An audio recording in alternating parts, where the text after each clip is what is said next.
Do you get a Mac or do you get an iPad? This is a question that Apple has asked us for years, and it's still really hard to answer because the iPad and the Mac are still pretty different computing types. The iPad Pro does double down on its strengths. It's a much faster processor, there's a nicer pencil, but you have to buy a new one, and it works via USB-C, although it doesn't work with all accessories. So let's take a look at what it can do and what it can't. The iPad Pro's design is really refined now and looks really sharp, compressing the screen-to-body ratio and making for an overall more compact tablet. It's a lot better looking than it used to be.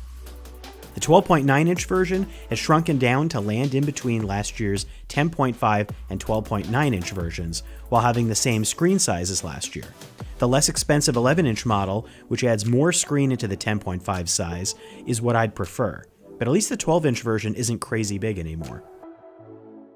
But these iPad Pros are also more expensive. Now they start at $799 or $999 with 64 gigabytes of storage and go all the way up from there. If you go for a whopping terabyte SSD and cellular, the 12.9-inch iPad Pro costs $1,899. And that's not including accessories you'd want: a $129 pencil, a $200 keyboard folio case, and you better consider Bluetooth or USB-C headphones or a USB-C dongle or two. That's more than many MacBooks cost. In a lot of ways, the new iPad Pros are basically kind of like the iPad 10 because they work a lot like the iPhone 10 models. They have the same front-facing Face ID camera. Over here, there's a notch, but on the iPad Pro, there isn't. It blends into the bezel and is basically invisible. It has the same curved corners that are in the iPhone 10 displays. It has the same swipe gestures for the most part because there's no more home button. And it has a souped-up version of the A12 processor that's in these phones in the most recent 10S and 10R. This is the A12X and has better graphics and better multitasking. If you want to multitask, you can really only put two apps side by side, say Safari and Twitter. I wish you could put more or even be able to position them in little windows. Face ID works just like the iPhone 10 and supports the same functions: iPad unlock, Apple Pay, iTunes purchases, and automatically entering passwords for accounts. Setup needs to be done in portrait mode, but after that, it works fine in portrait or landscape in any direction, but the iPad may sometimes ask you where to look.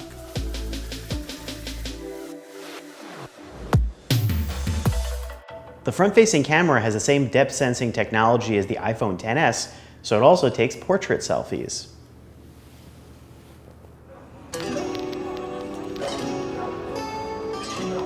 The iPad can also do Memoji and Animoji, just like the iPhone 10, because of that true depth camera, which I like because I can now do this in every single video.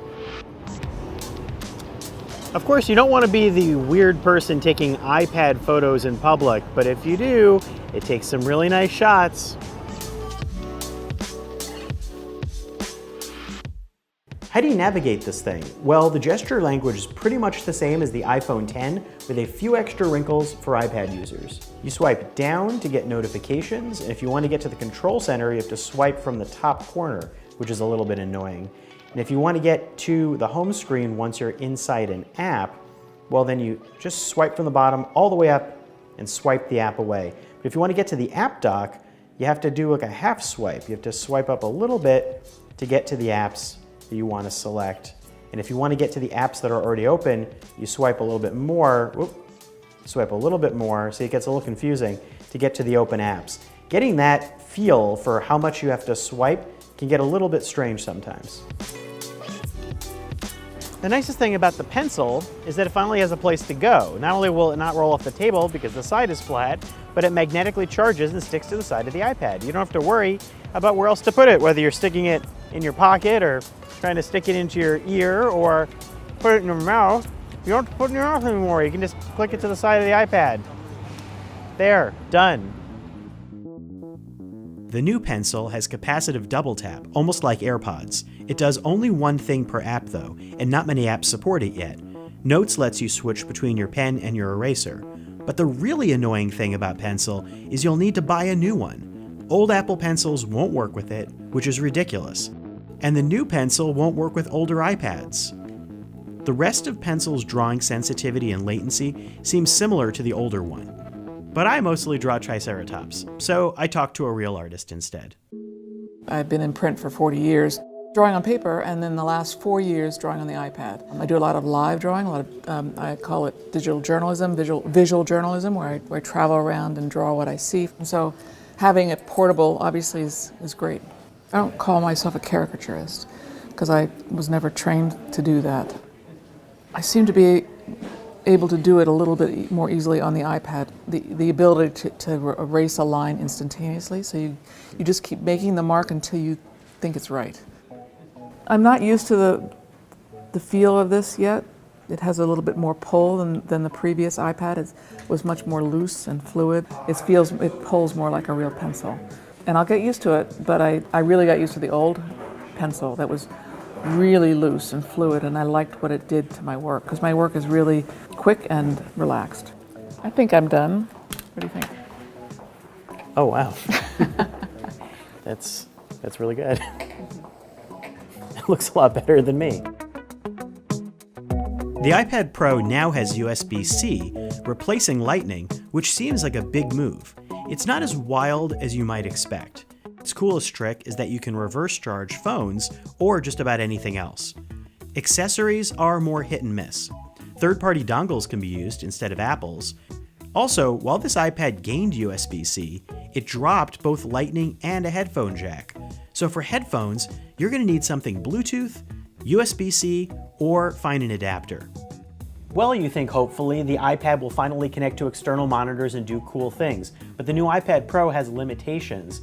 In fact, in its default, if you plug in with an adapter, say a USB-C to HDMI to a monitor, it's just going to show you a mirrored image, just like it did before with Lightning to HDMI adapters.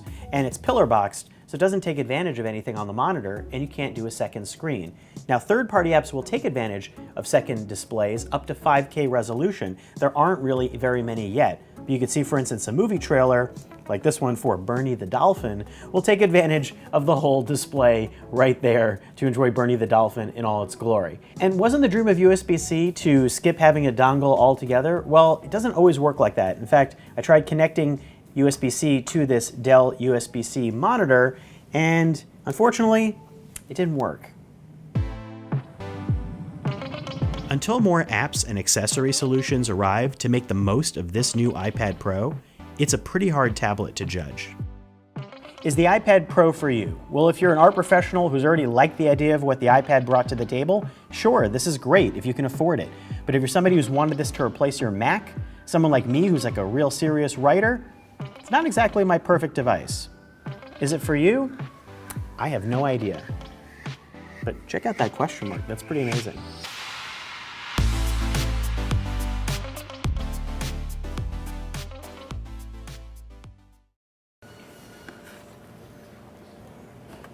You didn't deserve this pencil.